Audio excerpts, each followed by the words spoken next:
your number one news team covering the North.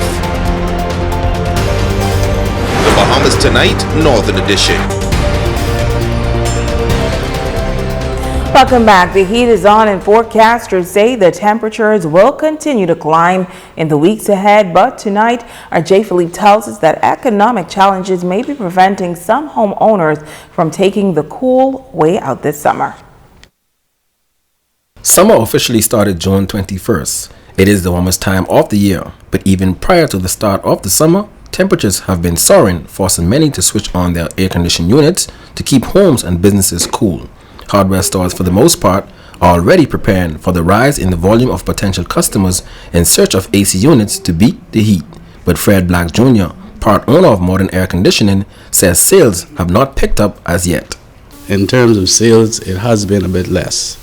It is getting hot out there, but at the same token, it's different responsibilities people have to deal with. They have bills that they got to pay, schools that they got to, school fees and all these other things that is projected to the end of the summer. Black says he anticipates that sales will increase in the coming weeks. Hopefully within the next weeks or so we see an increase in flow of customers regressing air conditioning. But in the meantime, our appliances are moving very fast. Absolute Comfort Air Conditioning and Refrigeration has been around for the past 21 years. Sales associate Cleophonique Bevins says when compared to last year, sales have been inconsistent. Last year, where persons was in the process of rebuilding, we had sales going sky high. I talking about coming to work from 8 a.m., leaving 6 in the evening because everybody was still in the building process. But now I guess most persons are 80% done when it comes to remodeling and refurnishing their homes. But it still hasn't picked up as it was last year.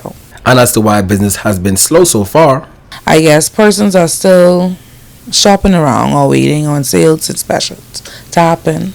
Summer officially ends September 22nd, but until then, temperatures are expected to soar. I'm Jay Philippe, ZNS Network News. Well, he's adding 2 more books to his collection, and for this noted author, he is inspired to write to encourage others to follow their dreams. Here again, it's Jay Philippe. He's been writing for over 30 years. Andrew Coakley has covered just about every aspect of journalism, including crime, politics, and sports. But not many persons are aware that he writes books as well. He wrote his first book back in 2006 titled My Son Better Listen to My Words and Live. Since then, he was able to write numerous books, including his latest 2 books that were recently released. One of those books is an inspirational book titled Noise. It's really a book that encourages believers to stay vigilant, because I realize in this world where we have so much distractions, there's the distraction of technology, distraction of internet, television, and there's also the distraction of everyday life. The other recently released is a fictional book that Coakley says readers can relate to. It's really a thriller or a suspense story that takes place on a fictional island, which I call Pink Pearl Island. And the thing about it is, if you live on any Caribbean island, you could relate to it, because it talks about Caribbean life, but it's also involving politics, crime, kidnapping, and murder.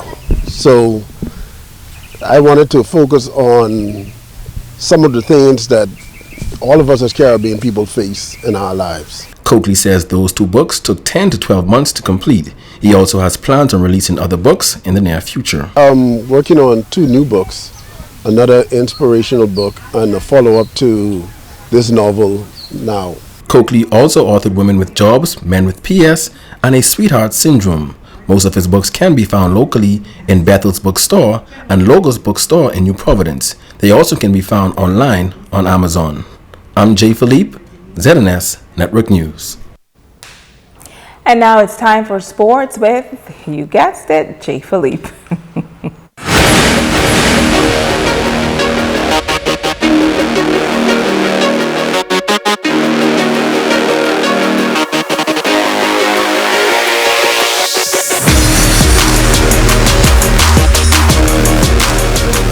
Good evening, I'm Jay Philippe and welcome to sports. Well, it was a busy weekend in sports again. Let's start at the softball park. The Grand Bahama Amateur Softball Association is in week 3 of the season. Games are being played at the Grand Bahama Sports Complex Softball Park on Saturdays and Sundays. President of the league, Hansel Colley, gave this update.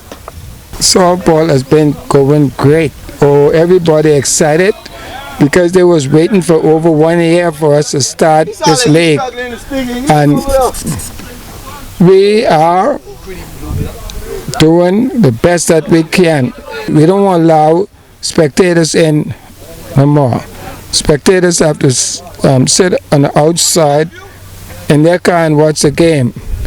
And they are adhering to the protocol right now, because we don't want to get shut down because everybody excited because softball is in Grand Bahama once again.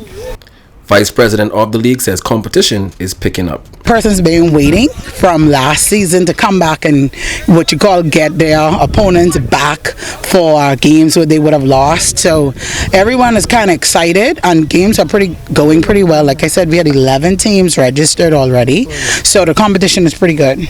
Switching gears now from the Diamond to the Hardwood, DeAndre Ayton and the Phoenix Suns held up the Clippers 120-114 to take a 1-0 series lead in the Western Conference Finals of the NBA playoffs. Ayton just missed out on a double-double, but he did score 20 points, going 10 of 14 from the field and grabbed 9 rebounds in 37 minutes on the court. Game 2 will be played on Tuesday.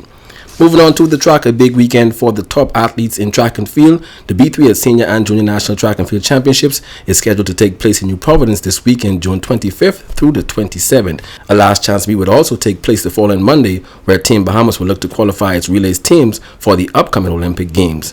Again, those games are scheduled for July 23rd through August 8th in Tokyo, Japan. That's a quick check on sports. I'm Jay Philippe. Be blessed.